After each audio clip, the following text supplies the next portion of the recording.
Hi everyone, एक और नए वीडियो में आप लोग का स्वागत है।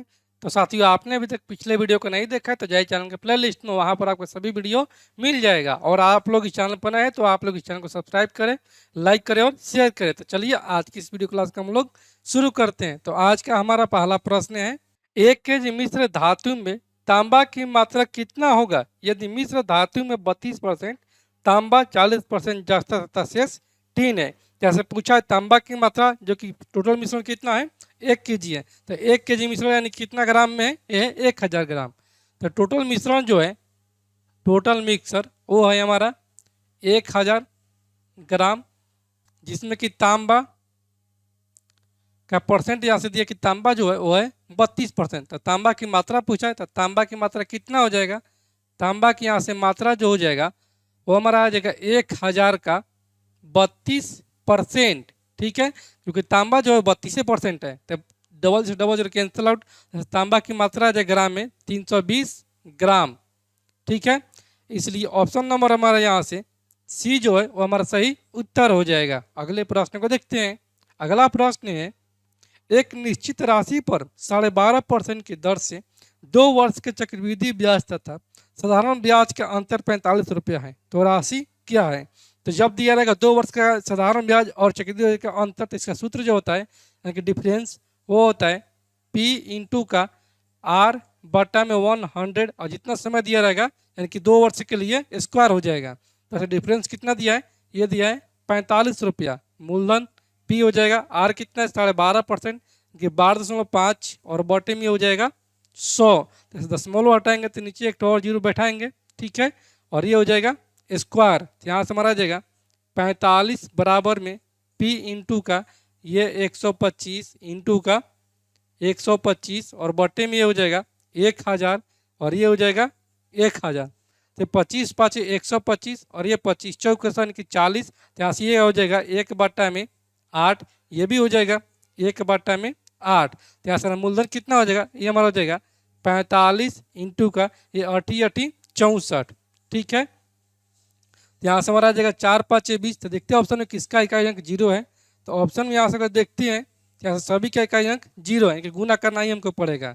यहाँ से हमारा ये हो जाएगा 4 5 20 के 0 हासिल 2, और ये हो जाएगा 5 6 के 30 और 4 4 के 16, यानी कि 30 और 16 कितना आ जाएगा 46, 46 और 2 48 के 8 हासिल 4, छोटे को 24 और 4 28, 2880 जो रुपया है वो हमारा मूलधन यहाँ से आ जाएगा। और यहीं पूछा कि इसका मूलधन क्या है, तो 2880 रुपया हो जाएगा। इसलिए ऑप्शन नंबर सी जो है वो हमारा सही उत्तर हो जाएगा। अगले प्रश्न को देखते हैं। अगला प्रश्न है, 5 क्रमागत सम संख्याओं का औसत 40 है, इस संख्याओं में सबसे छोटी संख्या का मान ज्ञात करें। तो मान लीजिए कि पहला जो सम संख्या है वो है x, तो दूसरे का सम संख्या कितना हो जाएगा x प्लस 2, क्योंकि सम संख्या जो होता है वो 2 का मल्टीपल होता है। ठीक है, तो यहाँ से पहला संख्या मान लिए है कितना, पहला सम संख्या को मान लिए x, तो दूसरा हो जाएगा यहाँ से x प्लस 2, तीसरा हो जाएगा x प्लस 4, और चौथा हो जाएगा x प्लस 6, और पांचवा आ जाएगा x प्लस का 8। ठीक है, और इसका जो कितना दिया यहाँ से दिया कि औसत इसका जो है वो है 40, इसका जो कितना हो जाएगा 40 इंटू का 5 यानी कि 200 हो जाएगा। तो इन सभी को जोड़ देंगे तो कितना हमारे यहाँ से आ जाएगा, जोड़ने पर यहाँ से हमारा आ जाएगा ये 5x हो जाएगा, 5x प्लस का ये 8 और 2 10, 10 और 10 20 हो जाएगा। ठीक है, बराबर में यहाँ से हमारा जाएगा कितना 200 की 40 5 200, तो 5x बराबर यहाँ से हमारा आ जाएगा 200 में से 20 जाएगा तो हमारा आ जाएगा 180। ठीक है, यहाँ से x का मान कितना आ जाएगा, ये हमारा आ जाएगा 5 15 3 5 6 के 3 36 5 180 होता है। तो पूछा यहाँ से कितना कि सबसे छोटी संख्या का मान ज्ञात करें। तो सबसे छोटा कौन सा हो जाएगा, x हो जाएगा, क्योंकि x प्लस 2 हो जाएगा इससे बड़ा, यानी कि 36 ले 2 अधिक तो 38 हो जाएगा। तो हमारा सबसे छोटी संख्या जो हो जाएगा वो हमारा 36 हो जाएगा। इसलिए ऑप्शन नंबर यहाँ से हमारा बी जो है वो हमारा सही उत्तर हो जाएगा। अगले प्रश्न को देखते हैं। अगला प्रश्न है, 28 मीटर व्यास वाले एक वृत्ताकार मैदान को समतल करने की लागत क्या होगी यदि शुल्क जो है 125 प्रति वर्ग मीटर है। जैसे व्यास कितना दिया है, व्यास यहाँ से दिया है 28 सेंटीमीटर, तो त्रिज्या कितना हो जाएगा, त्रिज्या यहाँ से हमारा हो जाएगा 28 का आधा यानी कि 14 सेंटीमीटर। तो इसका लागत पूछा है, तो लागत कितना हो जाएगा, लागत हो जाएगा इस वृत्ताकार मैदान का क्षेत्रफल इंटू का इसका लागत हो जाएगा। ठीक है, तो ऐसा हो जाएगा इसका एरिया यानी कि वृत्त का एरिया हो जाएगा पाई आर स्क्वायर। तो पाई का मान 22/7 इंटू का आर कितना है 14 इंटू का 14 है, और इसका लागत कितना है प्रति वर्ग मीटर, ये यहाँ से दिए कि 125 रुपया है, गुने का हो जाएगा ये 125 रुपया हो जाएगा। तो यहाँ से अगर देखते हैं तो ये बट्टे में है 7, यानी कि जो हमारा आंसर होगा वो हमारा 7 का मल्टीपल ही होगा। ठीक है, तो ऐसे ऑप्शन ए में कितना है, ऑप्शन ए में है 7600 जो कि 7 का मल्टीपल नहीं है, तो ऑप्शन ए नहीं होगा। ऑप्शन बी जो है वो 7700 है, यानी कि ऑप्शन बी में कितना है, ये है 7700, तो 7 का मल्टीपल है, तो ये आंसर हो सकता है। अगले ऑप्शन को देखते हैं, अगला ऑप्शन है 79,000, चौथा ऑप्शन है 786,100। ठीक है, तो यहाँ से ऑप्शन बी ही हमारा केवल 7 का मल्टीपल, तो ऑप्शन बी हमारा सही उत्तर हो जाएगा। अगला प्रश्न है 50 और 100 के बीच सभी अभाज्य संख्याओं का योग ज्ञात करें। ठीक है, तो 50 और 100 के बीच, तो 50 और 100 के बीच पहला अभाज्य संख्या कौन सा हो जाएगा, ये हमारा हो जाएगा 53। ठीक है, यहाँ से होगा 53, दूसरा कितना हो जाएगा, दूसरा क्या हो यहाँ से हो जाएगा 59। ठीक है, तीसरा हो जाएगा यहाँ से कितना, ये हो जाएगा 61, उसके बाद हो जाएगा 67, उसके बाद हो जाएगा 71, फिर उसके बाद हो जाएगा 73।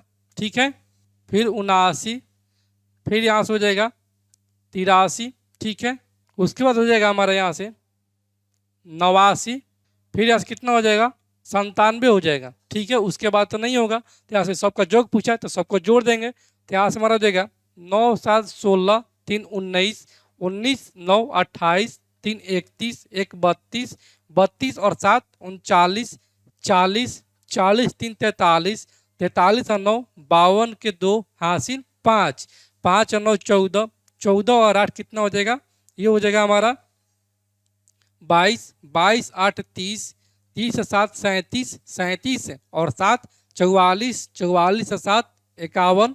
ठीक है, 51 और 6 57 57 और 6 63 63 5 68 68 और 5 कितना हो जाएगा, ये हमारा हो जाएगा 73, यानी कि इसका योग जो हो जाएगा वो हमारा हो जाएगा 732। इसलिए ऑप्शन नंबर यहाँ से बी जो है वो हमारा सही उत्तर हो जाएगा। अगले प्रश्न को देखते हैं। अगला प्रश्न है, एक विद्यार्थी को एक संख्या में 3 से गुना करने के लिए कहा गया, लेकिन गलती से उसने उस संख्या को 3 से भाग कर दिया। इस प्रकार उसका उत्तर जो है वो सही उत्तर से 72 कम प्राप्त हुआ, तो संख्या ज्ञात करें। ठीक है, तो यहाँ से चारों ऑप्शन थे, किसी को भी संख्या हम लोग मान लेंगे, तो इसको मान के ऑप्शन ए को उठा लेते हैं, यानी कि मान को संख्या जो है वो हमारा कितना है, संख्या वो 24 है। ठीक है, तो ऐसे बोला है कि एक संख्या में 3 से गुना करने के लिए कहा गया, तो अगर 3 से इसको गुना किया जाता तो कितना हो जाता, ये 3 से गुना होने के बाद 24 या 72 हो जाता। ठीक है, लेकिन गुना नहीं किया, ये क्या कर दिया है, गलती से उसने उस संख्या को 3 से भाग दे दिया है, यानी कि गलती से इस संख्या को 24 को 3 से भाग कर दिया गया। तो 24 से 3 से भाग कितना हो जाएगा, ये हमारा हो जाएगा 8।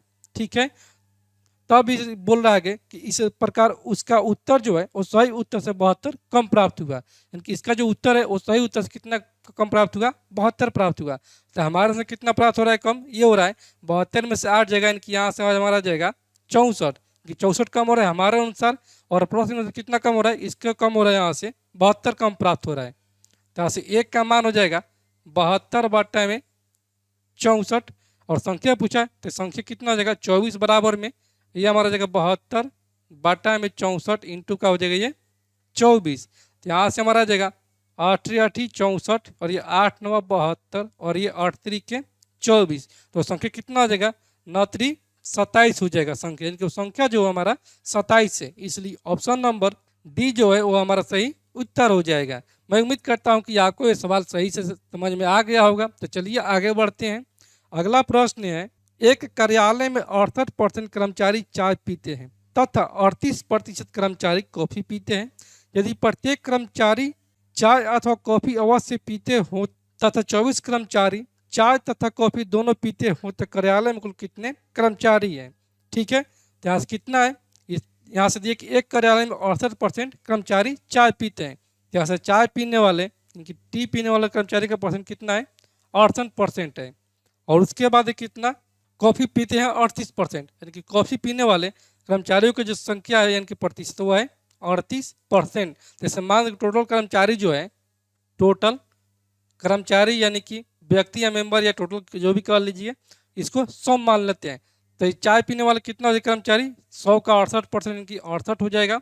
और ये कॉफ़ी पीने वाले 100 का 38% इनकी ये हो जाएगा हमारा 38।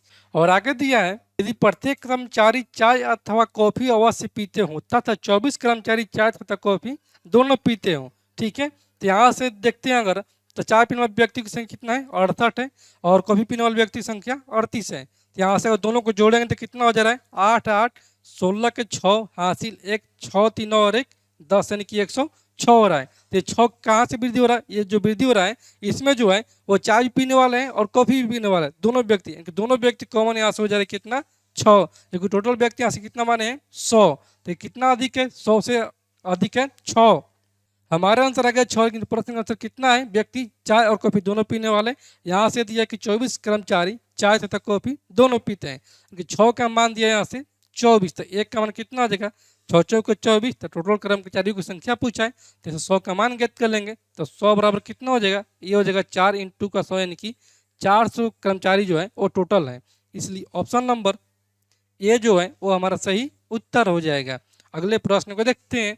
अगला प्रश्न है, 132 मीटर तथा 148 मीटर लंबी 2 रेलगाड़ियां विपरीत दिशा में क्रमशः 30 किलोमीटर प्रति घंटा तथा 42 किलोमीटर प्रति घंटा की चाल से एक दूसरे को पार करने में उन्हें कितना समय लगेगा। ठीक है, जैसे विपरीत दिशा में जा रही है तो इसका जो रिलेटिव स्पीड होगा वो दोनों जुड़ जाएगा। ठीक है, तो यहाँ से कितना है, पहली ट्रेन की लंबाई जो है, पहली ट्रेन की लंबाई इनकी L1 जो है वो यहाँ से दिया कितना, 132 मीटर, और L2 कितना दिया इनकी दूसरी ट्रेन की लंबाई, ये दिया है 148 मीटर का।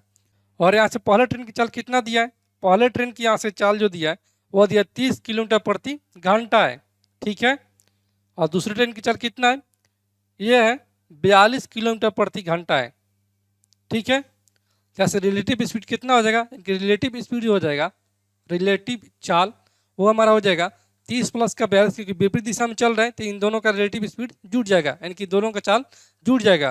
तो 30 और 42 कितना हो जाएगा, ये हो जाएगा 72। तो ये किलोमीटर प्रति घंटा में, लेकिन जो ऑप्शन में दिया है समय वो सेकेंड में दिया है, जिसको बदलना होगा हमको मीटर प्रति सेकेंड में, क्योंकि ऐसे ट्रेन की लंबाई जो है वो सब मीटर में दिया है। तो ऐसे गुना करना होगा हमको 5/18 से, तो ये हमारा जाएगा मीटर प्रति सेकेंड में। तो यह 18 चौक 72 और 4 5 20, यानी कि इसका रिलेटिव स्पीड जो है वो 20 मीटर प्रति सेकेंड है। तो यहाँ से हो जाएगा 20, इनकी चाल बराबर में दूरी बटा में समय होता है, तो दूरी क्या हो जाएगा, इन दोनों ट्रेनों का लंबाइयों का योग हो जाएगा। तो 132 प्लस का 148, 48 2 50 30 80, और 1 1 2 यानी कि 280, और बटा में टाइम कितना हो जाएगा, यही से पूछा है। तो यहाँ से हमारा हो जाएगा ये 14 दूनी 28, यानी कि टाइम इसको लगेगा 14 सेकेंड का एक दूसरे को पार करने में। इसलिए ऑप्शन नंबर यहाँ से हमारा बी जो है वो हमारा सही उत्तर हो जाएगा। अगले प्रश्न को देखते हैं। अगला प्रश्न है, 10 वर्ष पहले पिता की आयु पुत्र की आयु से 3 गुनी थी, 10 वर्ष के बाद पिता की आयु पुत्र की आयु से 2 गुनी होगी, तो वर्तमान में पुत्र की आयु ज्ञात करें। ठीक है, तो यहाँ से मान लेंगे कि हमारा हो गया, हमारा स्टार्टिंग पॉइंट यानी कि वर्तमान आयु, यहाँ से हो जाएगा वर्तमान, तो कितना बोला है, बोला कि 10 वर्ष पहले, तो हम लोग वर्तमान से 10 वर्ष पहले जाएंगे, तो ये हो जाएगा 10 वर्ष पहले। ठीक है, क्या दिया है, ये दिया पिता की आयु जो है वो पुत्र की आयु से 3 गुनी है, यानी कि फादर और सन का आयु दिया है। तो सन का आयु जो है वो 1 है, तब फादर की आयु कितना हो जा रहा है, 3 गुना अपने पुत्र से, तो ये हो जाएगा 3:1। और फिर आगे दिया है कि 10 वर्ष के बाद, कि वर्तमान से 10 वर्ष बाद। ठीक है, ये क्या दिया है, ये दिया है कि पिता की आयु पुत्र की आयु से 2 गुनी हो जाएगी, यानी कि जो फादर की उम्र है वो अपने सन की उम्र का 2 गुना हो जाएगा। ठीक है, तो यहाँ से कितना का अंतर है, ये 3 और 1 का अंतर 2 है, और यहाँ से 2 और 1 का अंतर 1 है, तो इस 2 का गुना करेंगे यहाँ पर। ठीक है, और इस 1 का गुना करेंगे यहाँ पर, तो यहाँ से हो जाएगा हमारा कितना, 3:1 1 और ये हो जाएगा 2 से गुना, तो 2 दूनी 4 अनुपात का 2 हो जाएगा। तो यहाँ से अगर देखते हैं तो पिता कितना हो जा रहा है, 3 से यहाँ से ये 4 हो जा रहा है और पुत्र जो है वो 1 से 2 हो जा रहा है। यानी कि इन दोनों का अब आयु का अंतर कितना गया, रेशियो में 1 का आ गया। ठीक है, तो यहाँ से इनके आयु का अंतर आ गया 1 का, जबकि वर्ष में कितना अंतर हो जाएगा, 10 वर्ष पहले और 10 वर्ष बाद, तो 10 और 10 20 वर्ष का। ठीक है, तो ये हो जाएगा 1 का मान 20। तो पूछा कि वर्तमान में पुत्र की आयु कितना है, तो 10 वर्ष पहले पुत्र के कितना हो जाएगा, ये 1 का मान यहाँ से जाएगा 20। ठीक है, तो वर्तमान में पूछा है, तो वर्तमान में 10 वर्ष पहले का आयु आ गया पुत्र का 20 वर्ष, तो वर्तमान में कितना हो जाएगा, प्लस का 10 वर्ष जोड़ देंगे, क्योंकि पुत्र के यहाँ से आयु जो हो जाएगा वो हो जाएगा 30 वर्ष का। इसलिए ऑप्शन नंबर बी जो है वो हमारा सही उत्तर हो जाएगा। तो साथियों, मैं उम्मीद करता हूं कि आज का ये वीडियो क्लास आप लोग को पूरी तरह से समझ में आ गया होगा, और आप लोग इस चैनल पर नए हैं तो आप लोग इस चैनल को सब्सक्राइब करें, लाइक करें और शेयर करें। तो चलिए आज की क्लास को इतना ही तक रखते हैं, फिर मिलते हैं अगले और भी बेहतरीन प्रश्नों के साथ। तब तक के लिए धन्यवाद।